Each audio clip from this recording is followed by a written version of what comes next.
Olá, estudante. Eu sou a professora Érica Natasha, responsável pela disciplina Arte e Educação. Esta aula, ela compõe o módulo 2 desta disciplina, intitulado Linguagens Visuais na Prática Pedagógica, e os conteúdos desta aula referem-se à unidade 1, intitulada A Apreciação, a Contextualização e o Fazer Artístico.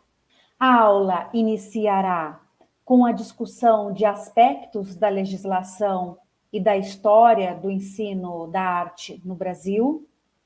Isso nos possibilitará abordar diferentes tendências pedagógicas no que tange ao ensino da arte, a consciência desses diferentes modos de conceber e realizar o ensino da arte possibilitará a identificação da relevância de abordagens pedagógicas que consideram a arte como linguagem, como uma forma de linguagem.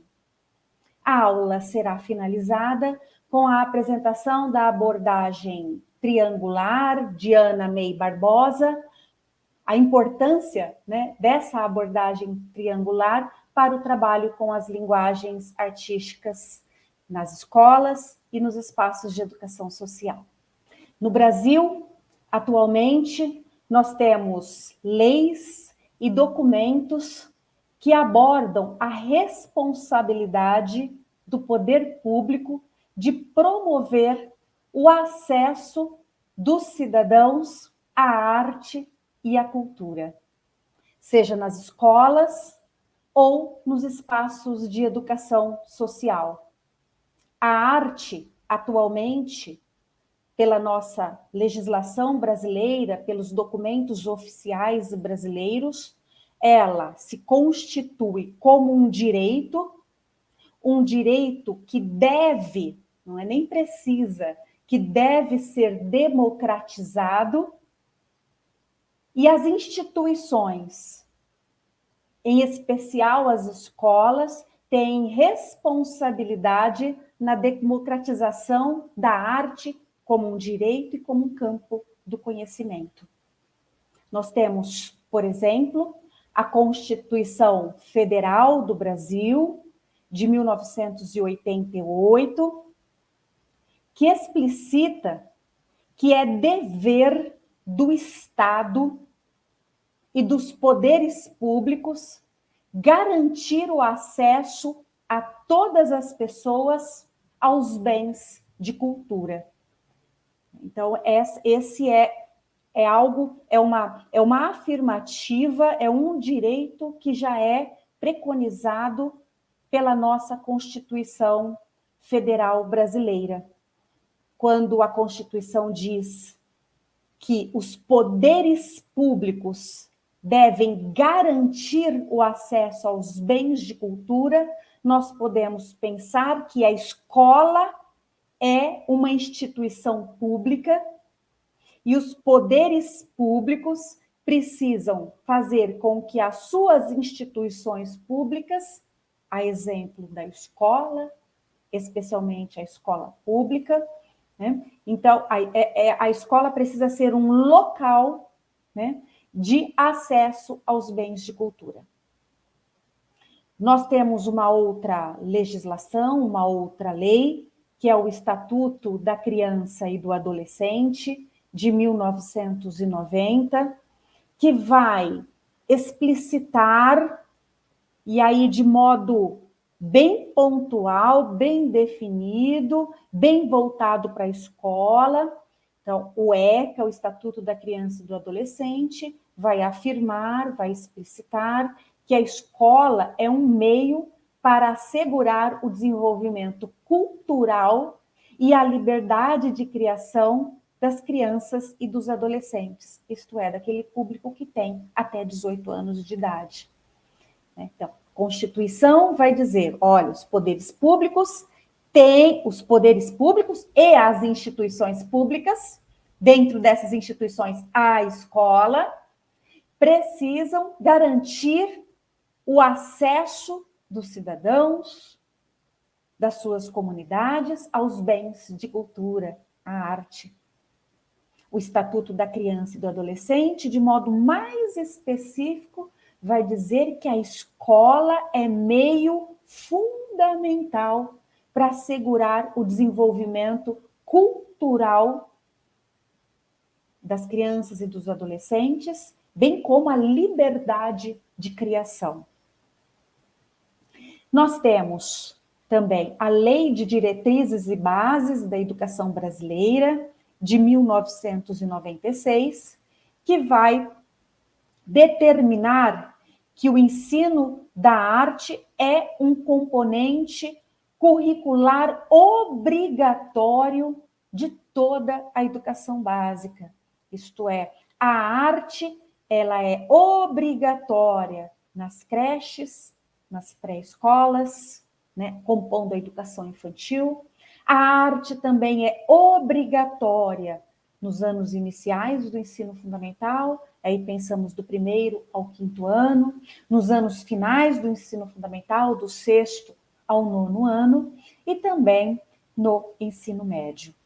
Né? Então, nós temos aí leis, né, quando a gente pensa no ensino da arte, nós temos leis que vão afirmar a obrigatoriedade da arte nas escolas, nos espaços de educação e a necessidade de democratizar a arte e os bens, os produtos culturais. Nós também temos documentos oficiais brasileiros, como as diretrizes curriculares nacionais para a educação infantil e as diretrizes curriculares nacionais para o ensino fundamental de 9 anos, que compõem as diretrizes curriculares nacionais para a educação básica e que também vão corroborar a ideia de que a arte na escola ela é obrigatória e esses documentos vão explicitar que a arte na escola ela deve ser trabalhada em suas 4 linguagens: artes visuais, música, teatro e dança. Um pouco antes da promulgação das diretrizes curriculares nacionais para a educação infantil e para o ensino fundamental de 9 anos, nós tivemos um outro documento, que são os parâmetros curriculares nacionais, que foram documentos publicados no final da década de 90, com o objetivo de nortear os currículos das escolas brasileiras, e os parâmetros curriculares nacionais, eles abarcaram volumes dedicados à arte, ao currículo arte, ao componente curricular arte, né? Buscando pensar conteúdos e percursos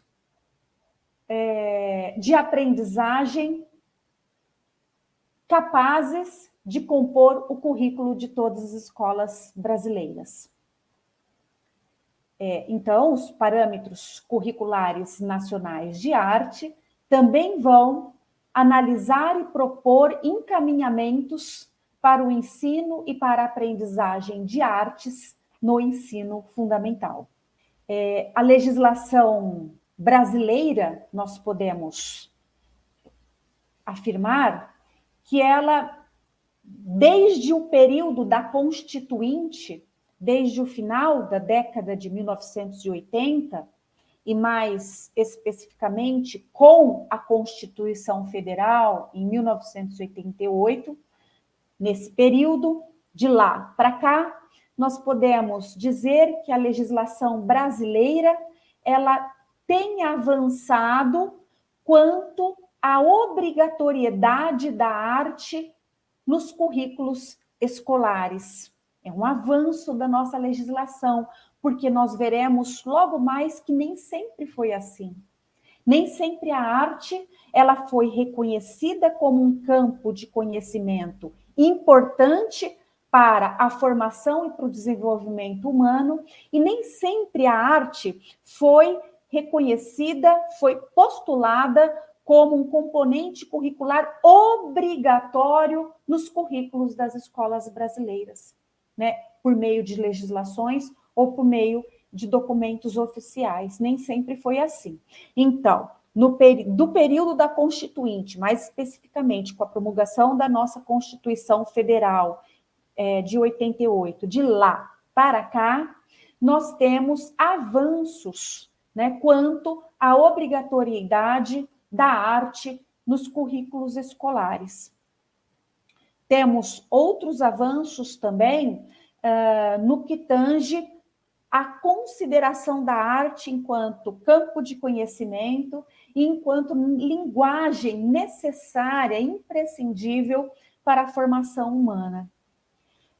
Todavia, como a dinâmica histórica, ela envolve campos de disputas, né? A dinâmica histórica de elaboração de leis e de documentos não é linear, não é um crescente, é um campo que envolve disputas que vão influenciar essa trajetória histórica. Nós também podemos entender que em determinados momentos históricos, a despeito de termos avanços nas legislações, avanços na garantia de direitos, avanços nos textos dos documentos oficiais, avanços nas formas de pensar os currículos, avanços nas formas de pensar o trabalho pedagógico, né? A despeito de a gente construir historicamente esses avanços, em alguns momentos, né, da história, também podem ocorrer descontinuidades nos bens e direitos conquistados em certas épocas. Por exemplo, no ano de 2017, por meio da Lei 13.415, que vai alterar trechos, né? Vai alterar a Lei de Diretrizes e Bases da Educação Brasileira de 1996, que eu citei agora há pouco, nessa aula. Essa lei ela vai alterar a Lei de Diretrizes e Bases de 96 e ela vai abrir brechas para que a arte não esteja necessariamente presente em todos os anos do ensino médio. Essa lei é uma lei que vai abordar novas perspectivas para o currículo no ensino médio, né?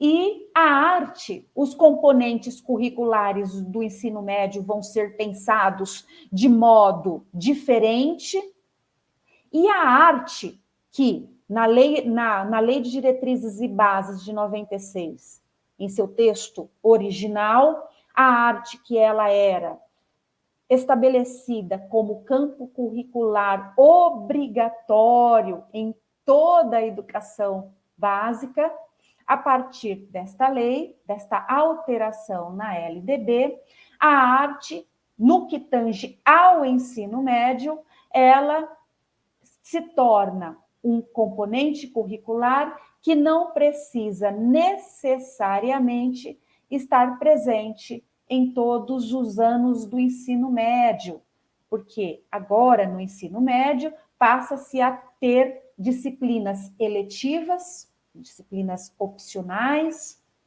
e passa-se a ter também campos de linguagens, né?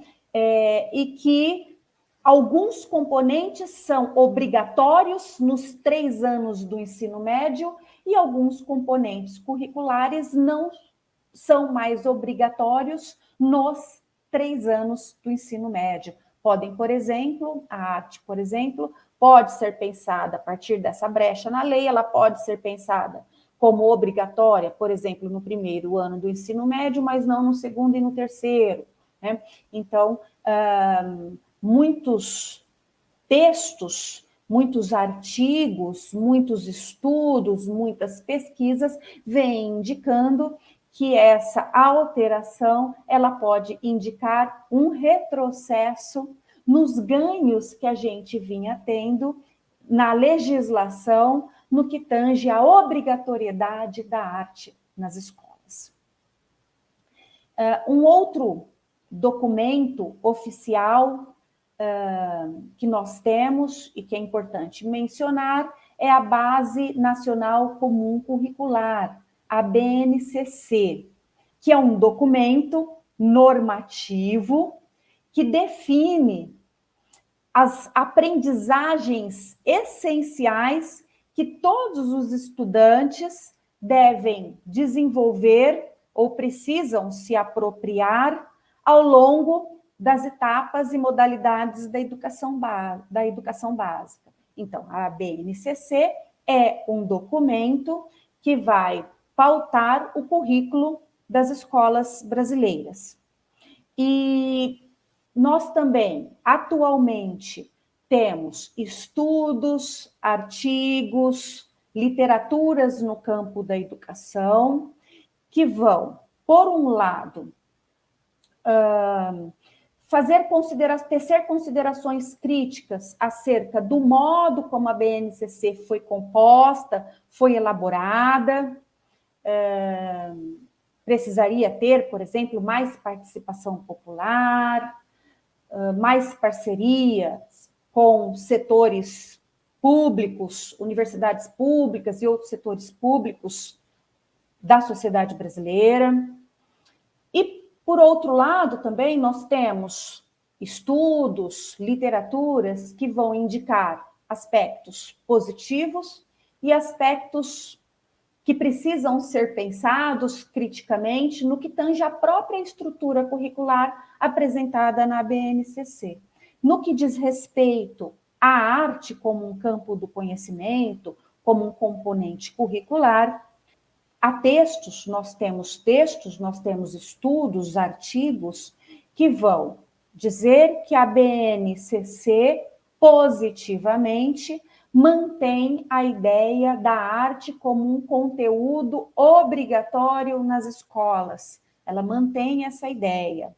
Outro aspecto que é positivo é a indicação de interdisciplinaridade, né? Que a arte seja veiculada, ministrada no diálogo com outros componentes curriculares, com outros campos do conhecimento, com outras disciplinas. Então, por exemplo, se eu estou com uma turma de alfabetização e ali eu estou trabalhando gêneros textuais, eu estou fazendo um trabalho mais voltado para a alfabetização das crianças, né?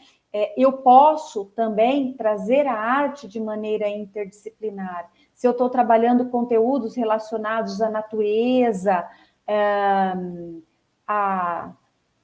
aos ecossistemas naturais, eu também posso trazer a arte no diálogo, porque a arte também enriquece criticamente vários outros conteúdos da nossa sociedade. Então, desse modo interdisciplinar, né, em diálogo com outros conteúdos de outros campos do conhecimento.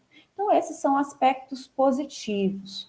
Aspectos que podem ser vistos com mais criticidade dizem respeito à carga horária, ao tempo, que ainda permanecem diminutos, se comparados com outros campos do conhecimento, e um risco de endurecimento do currículo, né?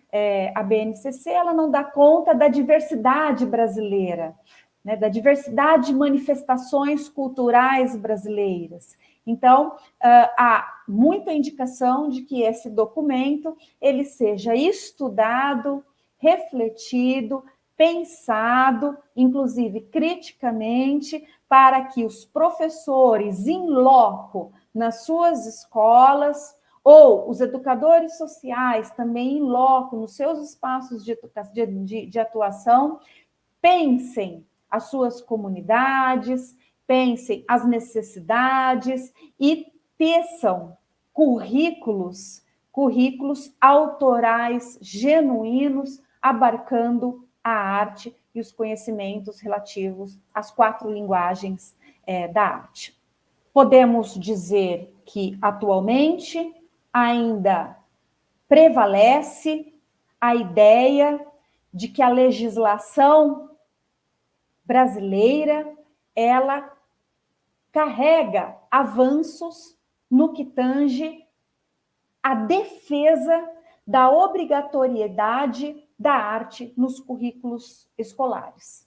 A despeito dos avanços e retrocessos, nossa legislação ainda é uma legislação que avança quanto à afirmação, à defesa da obrigatoriedade da arte nos currículos escolares.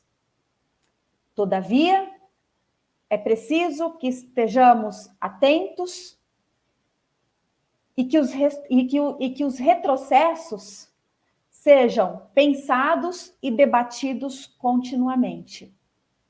Muitos avanços acordados e garantidos na forma da lei, esse é um outro aspecto que a gente precisa pensar, além dos possíveis retrocessos no texto da lei, que a gente precisa pensar, debater e discutir e lutar a favor sempre da obrigatoriedade e do reconhecimento da importância da arte como campo de conhecimento nas escolas.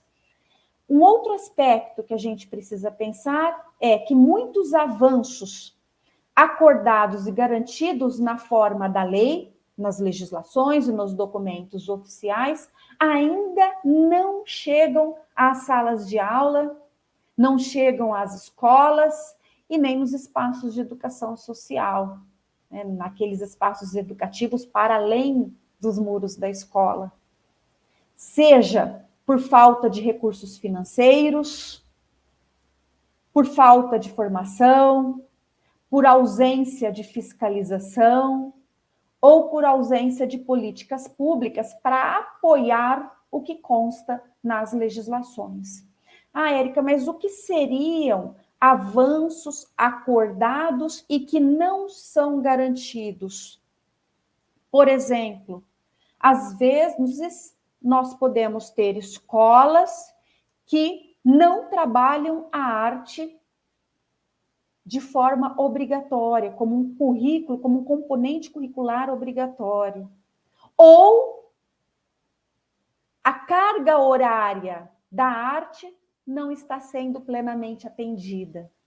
Ou algo que é muito comum nas escolas ainda na atualidade, é que muitas vezes o horário, aquele momento destinado à arte, por outras necessidades da escola, porque a escola tem necessidade de reforço, porque a escola tem necessidade de alguma outra coisa relativa a algum outro campo do conhecimento, aquele momento destinado à arte, às aulas de arte, ao ensino da arte, ele é retirado. Hoje nós não vamos trabalhar a arte nesse momento que é reservado para o trabalho de arte e nós vamos fazer outra coisa, né? Isso é um desrespeito, né? Isso é quebrar com um compromisso, com um direito garantido na forma da lei. Às vezes, nas escolas, se realiza um trabalho que se diz que é arte, mas não é um trabalho verdadeiro, voltado para a arte como forma de linguagem. Não é um trabalho de linguagem artística verdadeiro. Por exemplo, se em um momento destinado ao trabalho com arte, é entregue às crianças folhas com desenhos xerocados, já prontos, para a criança apenas pintar. Quando se busca fazer um painel, e aí a mãozinha da criança vai ali como carimbo. Quando se coloca um quadro ali para a criança copiar aquele quadro, imaginando que isso possa ser uma releitura, que não é. É um momento em que se diz que se está trabalhando com arte, mas, na verdade, não. O trabalho com linguagem artística não está sendo verdadeiramente veiculado. Então, nós temos avanços acordados e garantidos na forma da lei, mas muitas vezes esses avanços não chegam às salas de aula. Falta de recursos financeiros, nós precisamos de materiais, espaços, nós precisamos, falta de formação, né? Esse é um aspecto muito importante. Às vezes, ausência de fiscalização e também ausência de políticas para apoiar o que consta nas legislações. Ter ciência do que é preconizado na lei, do que consta na legislação, é extremamente importante para que a arte seja verdadeiramente firmada como campo de conhecimento, como linguagem imprescindível para a formação humana, como linguagem e campo de conhecimento obrigatório nas escolas. Consciência acerca da legislação e essa retomada da legislação é importante para que práticas correntes sejam desnaturalizadas. Ah, é normal aqui na escola, é corriqueiro aqui na escola, a gente, às vezes, quando está precisando fazer alguma coisa, não ter a aula de arte, ou não ter o momento destinado ao trabalho com as linguagens artísticas, porque a gente está precisando tanto de fazer outra coisa que a gente retira aquele momento, né? Então, essa consciência do que é preconizado na lei é importante para que essas ocorrências sejam desnaturadas. Não é natural, não é comum, não é adequado, né? Também é importante para que narrativas sejam repensadas e para que condutas novas sejam instauradas. O mesmo vale para os dados históricos sobre o ensino da arte. Conhecer alguns dados históricos sobre o ensino da arte no Brasil, que é o que faremos a seguir, também é algo que contribui, é um movimento que contribui para que práticas correntes, principalmente inadequadas, sejam desnaturalizadas, sejam refletidas, pensadas criticamente, para que narrativas sejam repensadas e também para que condutas novas sejam instauradas. Vamos, então, pensar alguns dados relativos ao histórico do ensino da arte no Brasil, para que possamos pensar o trabalho pedagógico com a arte, como essas tendências relativas ao trabalho pedagógico vêm se constituindo e se modificando, e para que a gente também pense qual é o caminho mais adequado que nós temos hoje para pensar o trabalho pedagógico com a arte. Podemos iniciar retomando o período do Brasil Império, e nós podemos dizer que do período do Brasil Imperial até meados do século XX, o ensino da arte no Brasil, ele foi caracterizado pela importação de modelos estrangeiros, dificultando a consolidação de projetos educativos autorais, nossos, genuínos, brasileiros. No período do Brasil Império, nós temos a constituição, a inauguração da Academia Imperial de Belas Artes no Rio de Janeiro, fundada por Dom João VI, que foi uma escola superior de arte, cujas práticas promoveram um silenciamento de uma arte barroca popular e nacional, que vinha sendo desenvolvida em solo brasileiro, priorizando o ensino de belas artes pautado no estudo técnico de formas europeias. Esse é um estudo que nós temos feito pela grande pesquisadora, professora de arte, Ana May Barbosa, e que vai mostrar, então, que a primeira escola de arte oficial que nós temos no Brasil, voltada para o ensino superior, no caso, que é a Academia Imperial de Belas Artes, ela vai desconsiderar, quando ela é implementada no Brasil, ela desconsidera uma arte barroca, popular, nacional, que permeava a vida da população, priorizando ali no seu interior um ensino de belas artes pautado no estudo técnico. Estudo técnico do quê? De formas europeias, de formas relativas a um estilo neoclássico e academicista defendido e valorizado e em voga na Europa.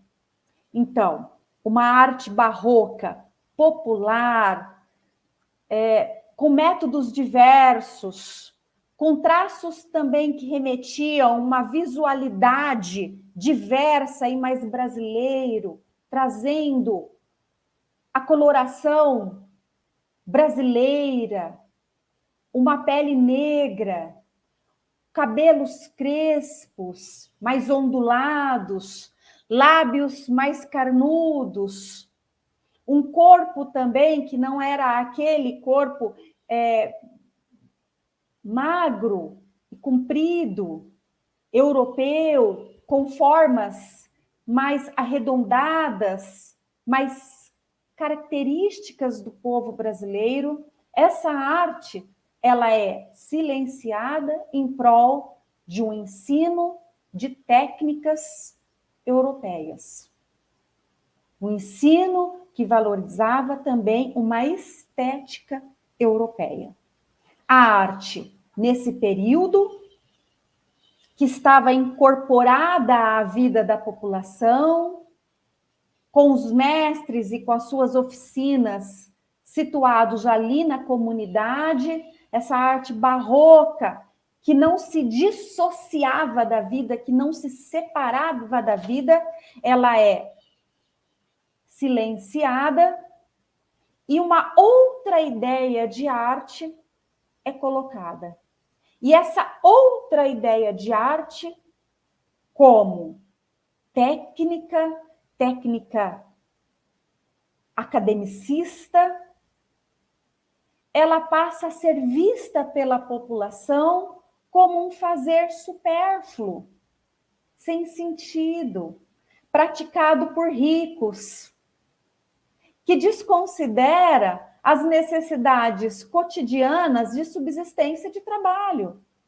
É frufru, é passatempo. Isso que é feito na Academia de Belas Artes, que quem tem acesso são os filhos dos nobres. Essa arte como cópia de modelos, né, é um fazer supérfluo, praticado por ricos, é um passatempo. Ela não está mais incorporada à vida. Né? Aí nós já iniciamos um discurso de que a arte é algo supérfluo, de que a arte é algo que não é essencial à vida humana, de que a arte ela é algo que pode ser feito em momentos de passatempo, de que a arte ela não supre as demandas do trabalho, as demandas da vida cotidiana, ela é separada da vida. Um discurso que nós vemos ainda hoje em muitas escolas e também em muitos trabalhos de educação social. Nós vemos ainda esse discurso, que principalmente nas escolas.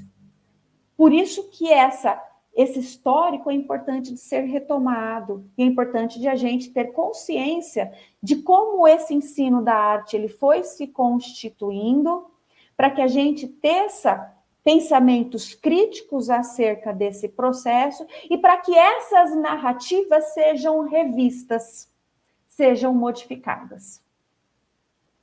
Continuando no histórico do ensino da arte no Brasil, eu estou pautada nos estudos de Ana May Barbosa, que vão mostrar que após a proclamação da República, não houve mudanças significativas nas propostas de ensino de arte, que continuaram a seguir modelos estrangeiros, europeus ou estadunidenses. Nesse período, pós-proclamação da República, por exemplo, o ensino do desenho vai ser mais valorizado nas escolas, do desenho industrial, do desenho decorativo, mas ainda em uma perspectiva técnica, de cópia de modelos, ou em uma perspectiva utilitarista, o desenho técnico realizado de tal maneira que será útil para o desenvolvimento industrial, para o trabalho industrial. Nós temos, então, por conta desses eventos históricos, o início, e a configuração de uma tendência pedagógica técnico-profissionalizante no ensino da arte. O ensino da arte, ele passa a ser veiculado por meio de práticas tecnicistas, profissionalizantes, práticas repetitivas e reprodutivistas, veiculando conteúdos fragmentados, abstratos, separados dos seus usos sociais. Este é um modelo de ensino elitista e excludente, porque só o compreende quem tem familiarização prévia com a área. Então, a música ela é ensinada tecnicamente, pela leitura de partituras, pelos solfejos, não pela experiência. E aí a linguagem musical continua afastada da vida. O desenho ele é estudado tecnicamente para uma aplicação industrial e ele permanece afastado da vida. E nesse afastamento, eu, sujeito, educando, não experiencio aquela linguagem de uma maneira significativa e também me afasto daquela linguagem. Então, esse é um modo de trabalhar a arte que ele perdura ainda nos dias atuais. É um modo é um modo de compor o trabalho pedagógico com a arte, nessa perspectiva técnico-profissionalizante.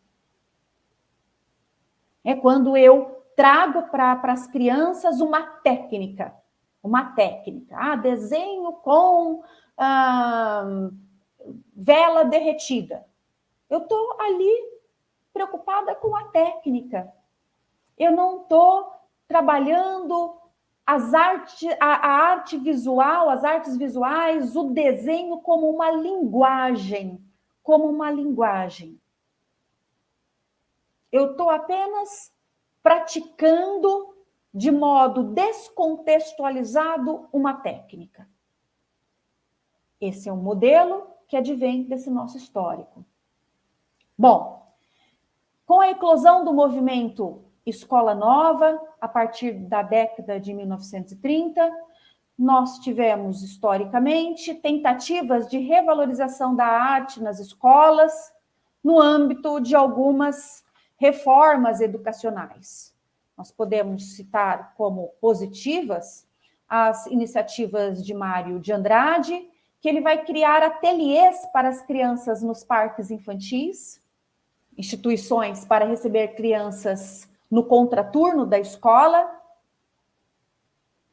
valorizando as brincadeiras e os jogos tradicionais, em prol de uma cultura escolar mais preocupada com as necessidades da infância. Então, nesse período, nós temos tentativas de revalorização da arte e da cultura nas escolas.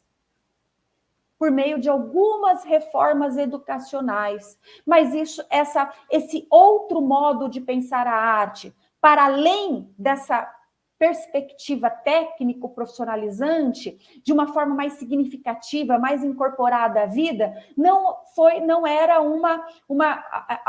não advinha de um projeto nacional, né? Então, eram algumas reformas educacionais com algumas iniciativas interessantes. O movimento Escola Nova ele foi interrompido pela ditadura Vargas, e nesse período há novamente um desinteresse pela arte na educação, e certas propostas inovadoras, como a que mencionei de Mário de Andrade, elas são silenciadas. No período da ditadura Vargas, em 61, é elaborada a nossa primeira Lei de Diretrizes e Bases da Educação Nacional, e a arte ela é mencionada, mas apenas como uma disciplina optativa, né? Por isso que eu disse no início da aula que a nossa Lei de Diretrizes e Bases de 96, ela significa um avanço, porque traz a obrigatoriedade do ensino da arte. Nessa nossa primeira Lei de Diretrizes e Bases de 61, a arte ela é mencionada como uma disciplina optativa. Com o fim do período ditatorial, o ensino da arte ele é retomado, principalmente na rede particular, mediante os ateliês e escolinhas de arte. Os ateliês e as escolinhas de arte vão tecer uma crítica ao modelo técnico e profissionalizante do ensino da arte, veiculado muito por meio de técnicas e de cópias de modelos, e eles vão propor um outro modo de promover o ensino da arte, mais preocupado com a expressão dos sujeitos.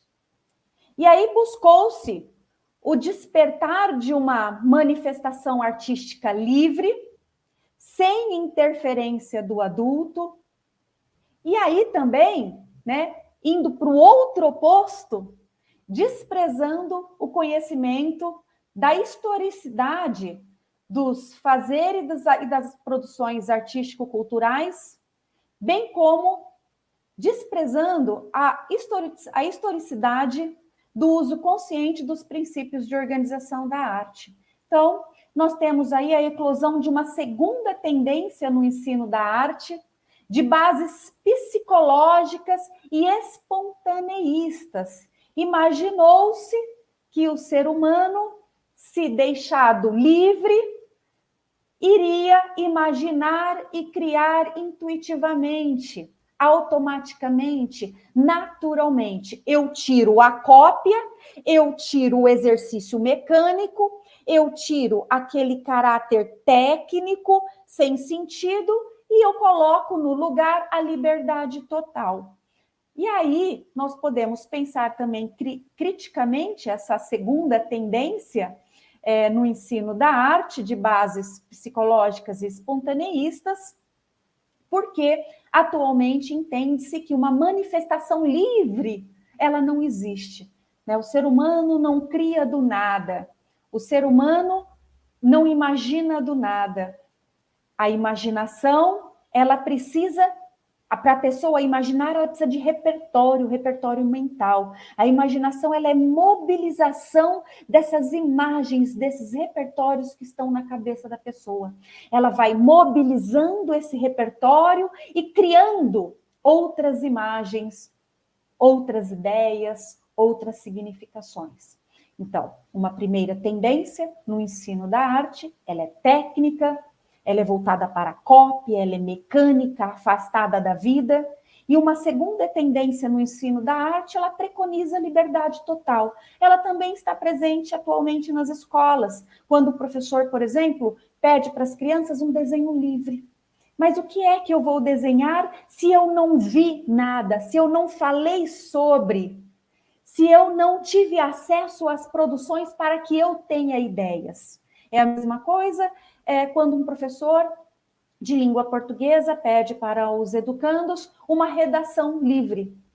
para que eu produza um bom texto, eu preciso ter assuntos em mente. É preciso que eu tenha lido sobre esses assuntos. É preciso que eu tenha debatido, eu tenha tido acesso a debates sobre esses assuntos. É preciso que eu tenha tido acesso a diferentes portadores de textos relacionados a esse assunto. É preciso que eu tenha conhecimento de formas de organização de um texto. Então, essa segunda tendência no ensino da arte, de bases totalmente psicológicas, espontaneístas, achando que a inventividade ela vem do interior do indivíduo, de forma independente de influências externas, ela também passa a ser pensada criticamente. Principalmente no período da década de 1980, um período de redemocratização do país, em que o ensino da arte ele é finalmente apresentado com o status de uma área de conhecimento, né, como linguagem que possui especificidade. As artes são linguagens que possuem especificidades. E aí, no âmbito da Constituição Federal e principalmente dos documentos subsequentes à Constituição Federal, legislações e documentos que eu citei no início dessa aula, o ensino o ensino da arte passa a ser verdadeiramente apresentado com o status de área de conhecimento. A arte ela é reconhecida como linguagem que possui especificidades. E são discutidas e desenvolvidas propostas também no que tange à arte na sua intencionalidade educativa.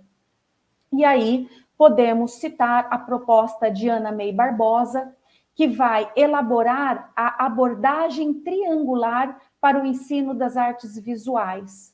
Ela vai defender que o trabalho pedagógico com artes visuais ele precisa ser baseado na leitura e apreciação de obras de arte, na contextualização daquelas obras de arte e também no fazer artístico. E aí nós temos a construção de uma terceira tendência no ensino das artes, de uma terceira tendência voltada para o trabalho pedagógico no ensino das artes, na qual as artes são consideradas formas de linguagens.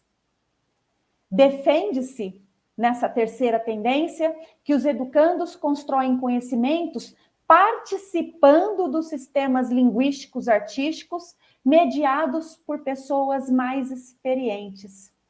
E reconhece-se a inadequação das tendências tecnicistas e também das tendências psicológicas, que deixam o sujeito à mercê de si mesmo, sem apresentar com intencionalidade a produção cultural humana e sem propiciar formas de levar o sujeito a desenvolver a sua capacidade de leitura, de diálogo com as obras de arte e sem pensar com esse educando, com esse sujeito, procedimentos, formas, caminhos de organizar o trabalho artístico.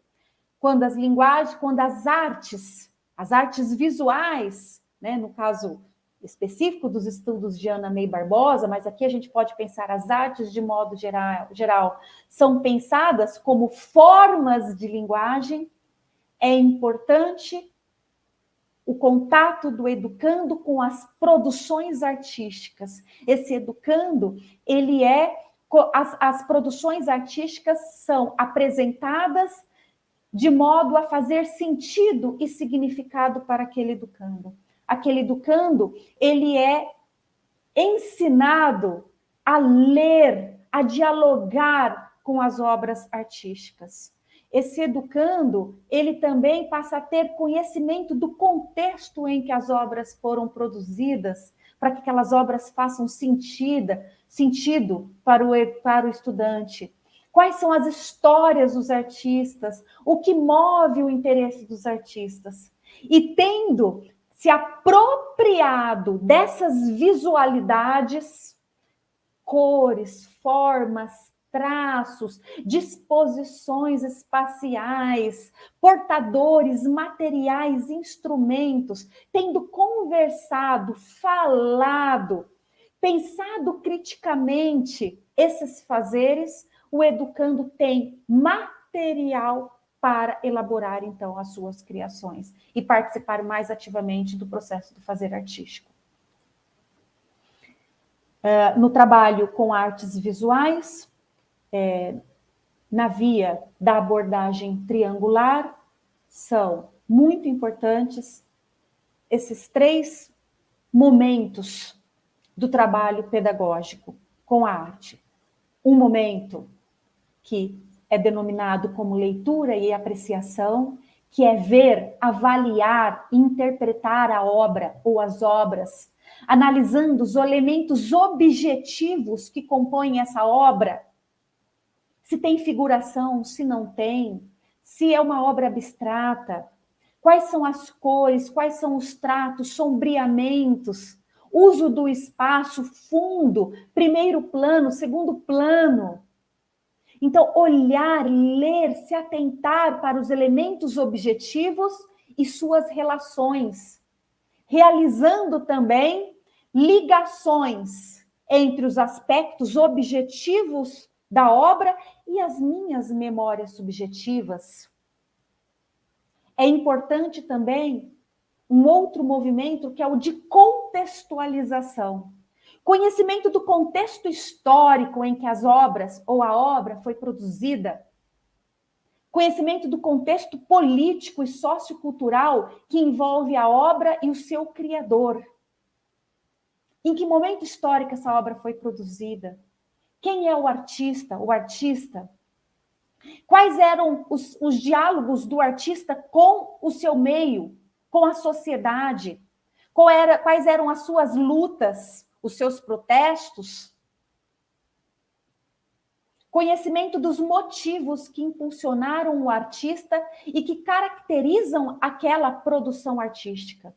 Eu posso, inclusive, estabelecer diálogos entre os motivos do artista e os motivos que envolvem os nossos debates na atualidade.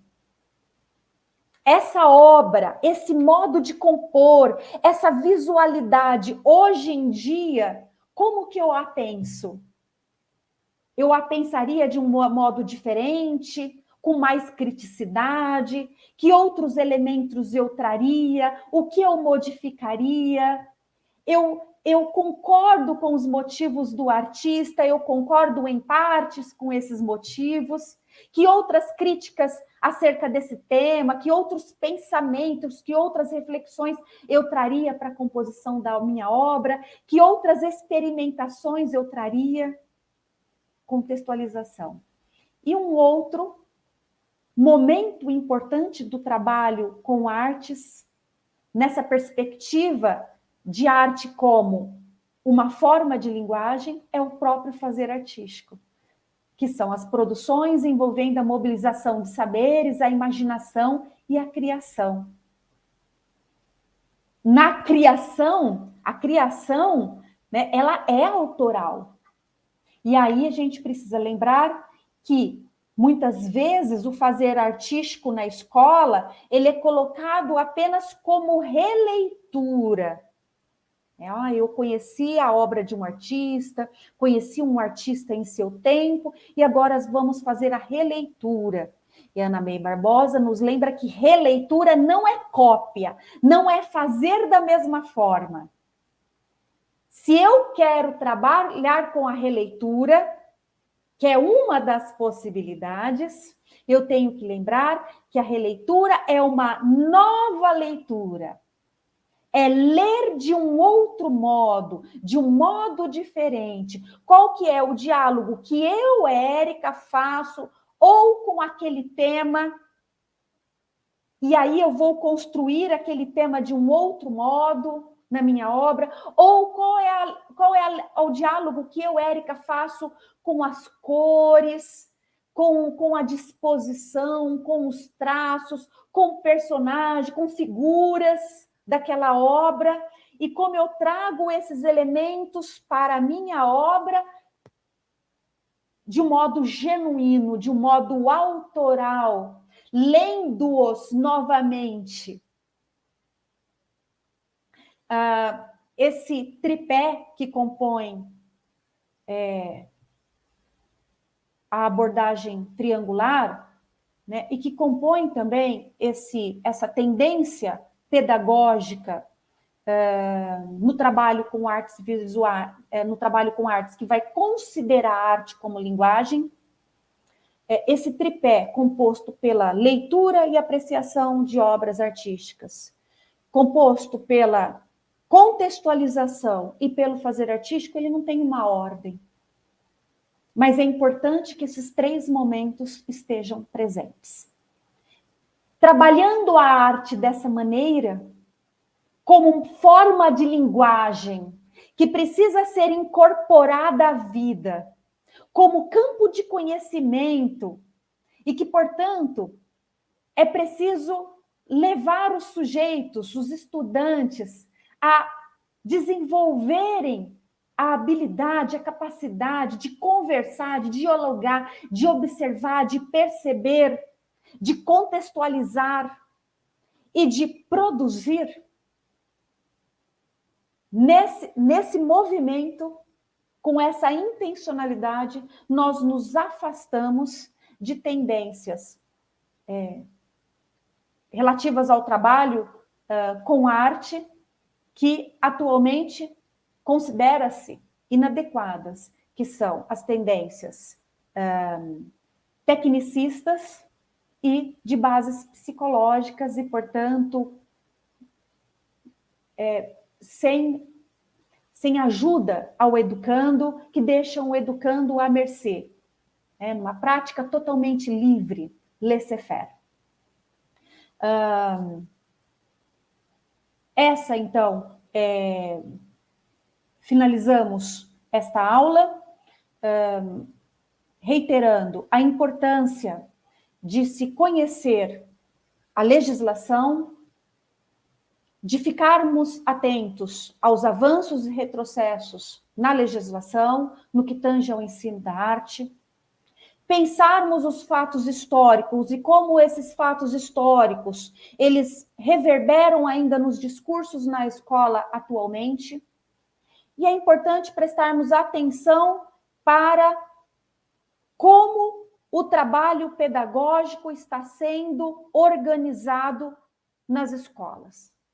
O meu trabalho com arte, ele está se aproximando de uma tendência tecnicista, ele está se aproximando de uma tendência psicológica e livre no sentido de que o educando não tem base, não tem repertório, não é oferecido repertório ao estudante para que ele possa pensar, ou o meu trabalho, ele se aproxima adequadamente de uma tendência pedagógica que olha a arte, que considera a arte como linguagem, e aí eu trabalho, então, com esse tripé, envolvendo leitura, apreciação, contextualização e fazer artístico de modo incorporado à vida e de maneira significativa.